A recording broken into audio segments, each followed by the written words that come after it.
It writhes against the snow, red, raw, and vicious. Too many mouths, too many limbs, twitching and dripping. Once it looked a lot like you, but now it's something different entirely. If ever it escapes its bounds, it'll rebuild the whole world in its image. It is known and feared by everyone with sufficient clearance at the SCP Foundation, and for good reason. It'll infect anyone and anything, and a death sentence is preferable to infection.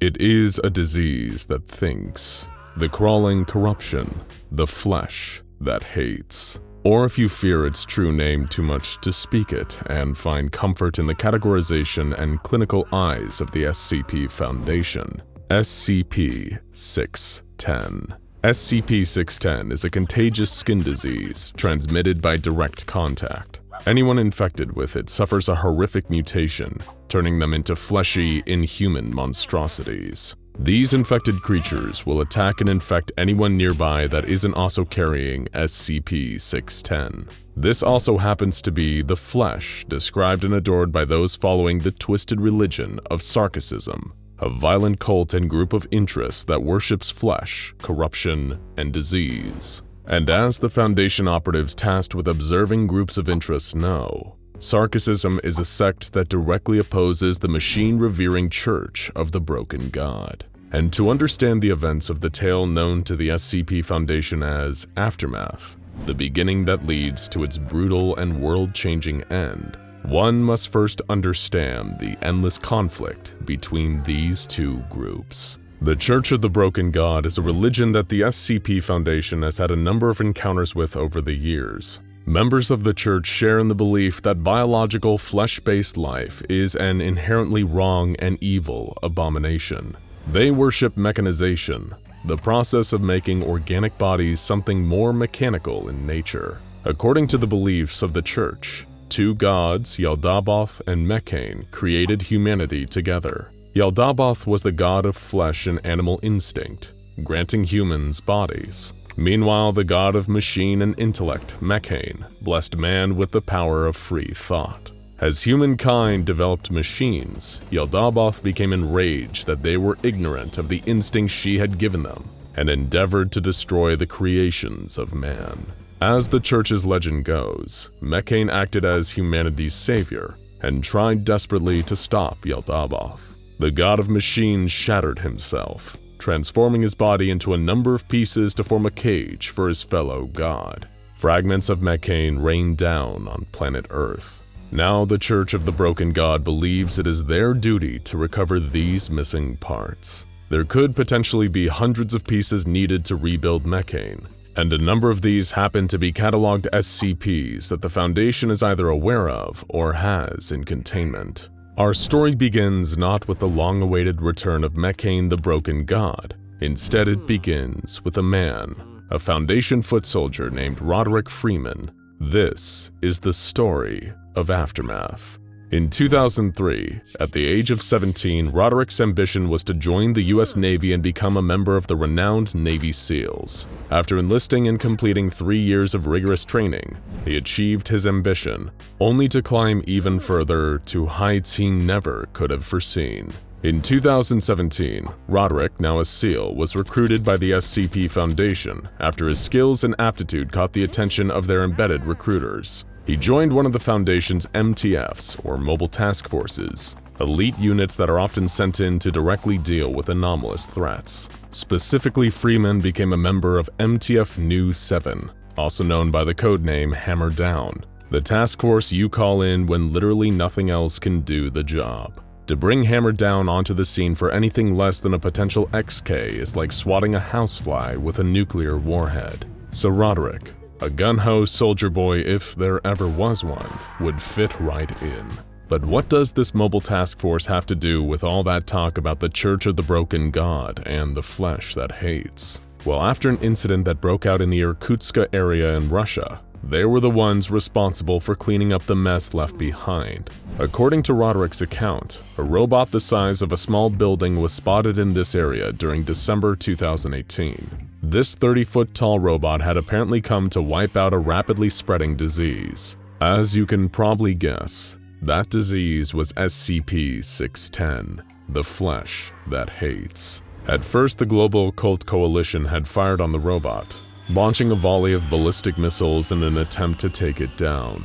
This move failed, the robot protecting itself so that not even a piece of shrapnel could hit it. It barely seemed fazed by the attack and went about destroying remnants of SCP-610 as it found them. Any infected with the flesh were obliterated, and when its job was done, the robot simply left. Perhaps this wasn't quite the grandiose return for Mechane that the Church of the Broken God had envisioned for their deity, but it was nevertheless the long-awaited return they got. What had happened was that the SCP Foundation called a lifted veil scenario. The truth was now out. The world would soon be aware of the existence of anomalies. Afterwards, Freeman and the rest of Hammerdown recovered a series of tablets that had been left behind by Mechane. Each of them bore a simple, repeated phrase in a variety of language. Just the words, "I will return." A short time later, riots began to spark across the world. It was a disaster too big for even the Foundation to cover up.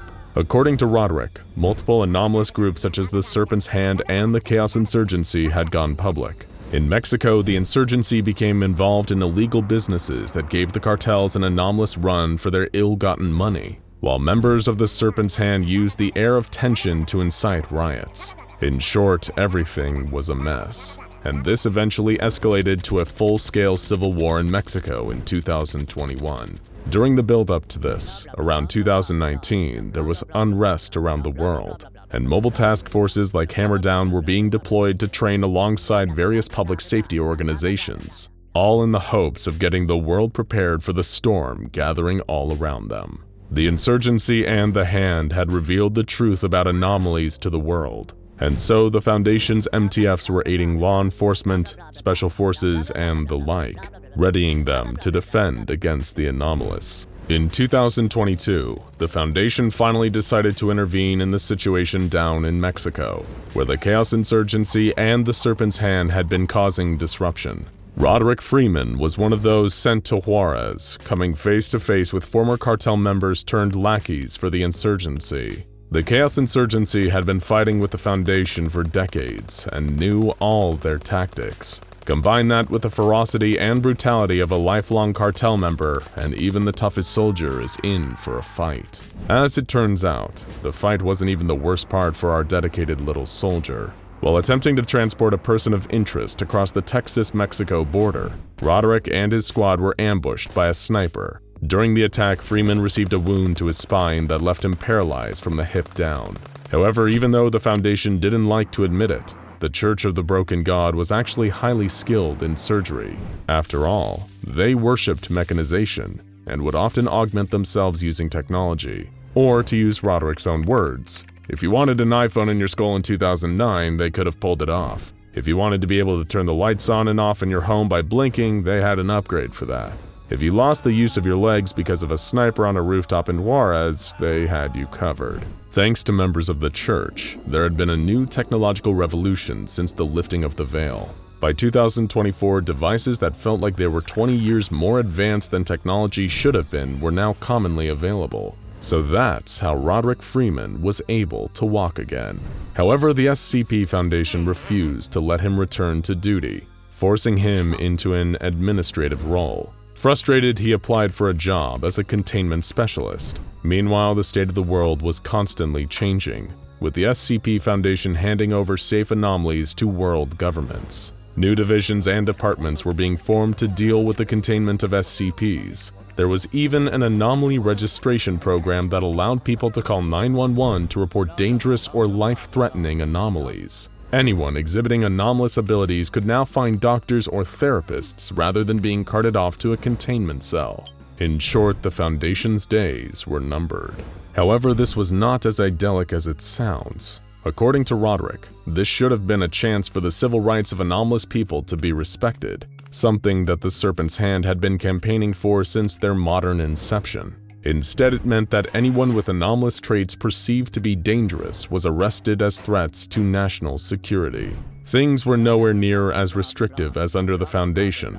The safer anomalies could even have visits from family, But there was one boy, Thomas, whom Roderick had to look after, remarking that he wasn't old enough to be kept in a containment setting.